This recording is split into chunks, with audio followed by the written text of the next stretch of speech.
Okay, y'all, just like the title said, it is time to detox your lawn. And we're going to use this gypsum, gypsum soil conditioner to do it. So you might ask, how did my lawn get toxic in the first place? And I will tell you that we put it all down there with synthetic fertilizers. The synthetic fertilizer is nothing but a big old bag of salt. It does have some nutrients and minerals inside there, but it's derived from salt. And the reason why you want to detox, or the reason why I want to detox, I'm using it on my front lawn. Well, last year, at the beginning of the year, actually, I switched from synthetic fertilizers to only organic at the back. And I had the most amazing experience. I call it amazing because we had the hottest temperatures I ever had in my life, and the grass responded the best of any other time.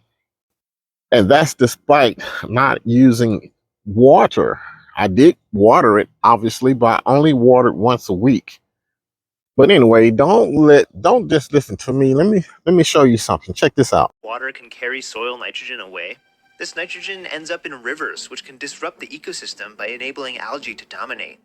But remember, this only happens to loose nitrogen in the soil, and not to nitrogen embedded in organisms. And fertilizer adds pure nitrogen without the organisms. So when it rains, huge amounts of it run off and pollute the water. Loose nitrogen molecules are also much more prone to volatilization, releasing huge amounts of nitrous oxide, a potent greenhouse gas, into the atmosphere. But that's not all. Such quantities of pure nitrogen irritate earthworms, which end up dying or leaving. It disrupts the helpful fungus on plant roots and changes the soil pH, making it inhospitable to bacteria. In short, it kills the soil. When the nitrogen all gets used up or washes away, the organisms aren't there to help the plants get more. So now you have to add more fertilizer, which worsens the problem. And these organisms did much more than just supply nitrogen. The root fungi also brought up important minerals for the plants. And now that they're gone, mineral fertilizer must also be used. Instead of working with this self-sustaining web of organisms freely sharing nutrients, we have to spend more money to add loads of fertilizer to dead soil, poisoning the water and So the proof of the damage that it done, it just can't be denied. And also the proof that the plant can benefit from synthetic fertilizers can't be not denied also. So they both are true. It's just what kind of damage that you're going to get.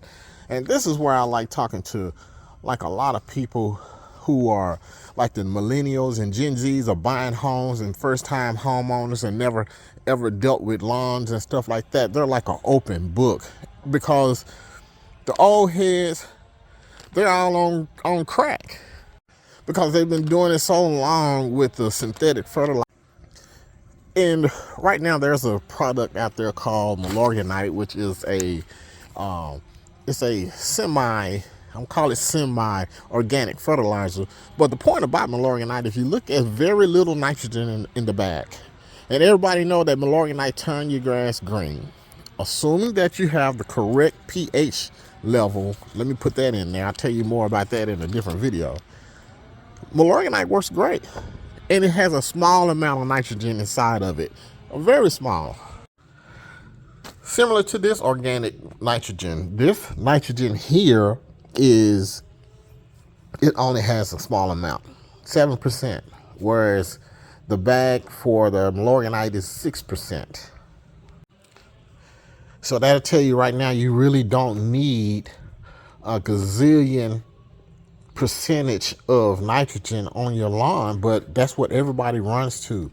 And nitrogen, those types of fertilizer were created to grow crops, to grow fruit, vegetable, grains, to make the plant bigger, to make it grow faster, to increase the bounty. That's what it was used for. But why are we using it on the lawn? Why are we using that fertilizer on? Who wants to cut their lawn all the time?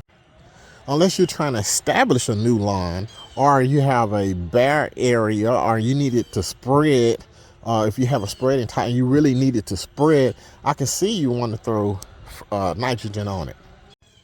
But, you know, it's really crazy. We go out, we throw the nitrogen out on there to make the grass grow super fast, and then we put something like a plant growth regulator on it to stop it from growing.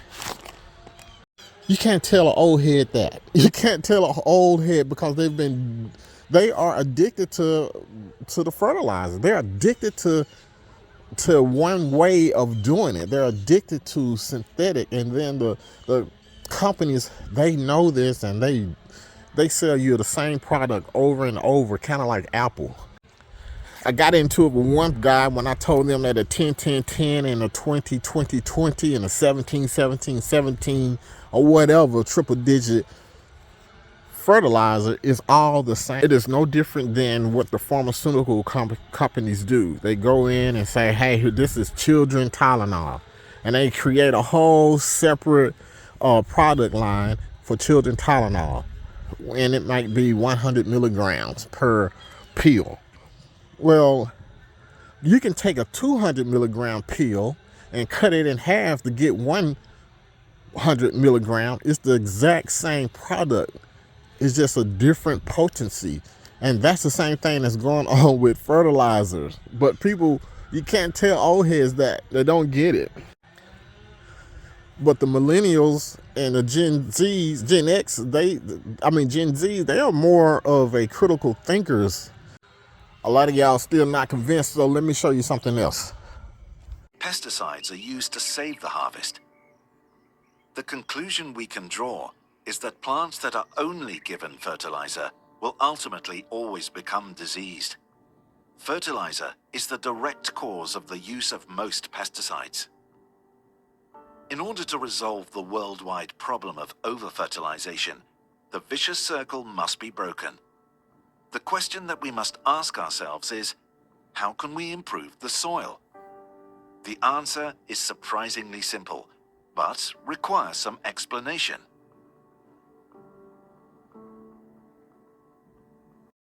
So what does the gypsum pellets do? Well, it actually takes the salt out of the soil. It actually binds to the salt, and it separates the salt and gets it from being embedded in the soil, and drives it down deeper below the root zone, making it effectively ineffective. So that's what we call the detox process.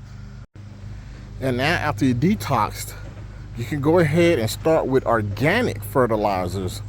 The one advantage that synthetic fertilizer had over organic was cost. And as you can see, I can buy a 10,000 square foot bag of organic fertilizer for $31, and I was just in Lowe's or Home Depot and saw a bag of Let's Go for $79. So it just basically, because of everything is being inflated now, it's basically wiped out the one advantage that synthetic fertilizer had over organic, and we really don't have no other reason not to go organic.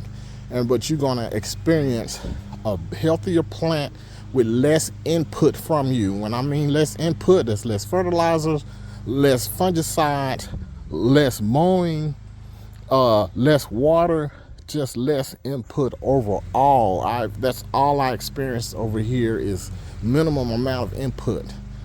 And that is what everyone is striving for. Like and subscribe to my channel for more content.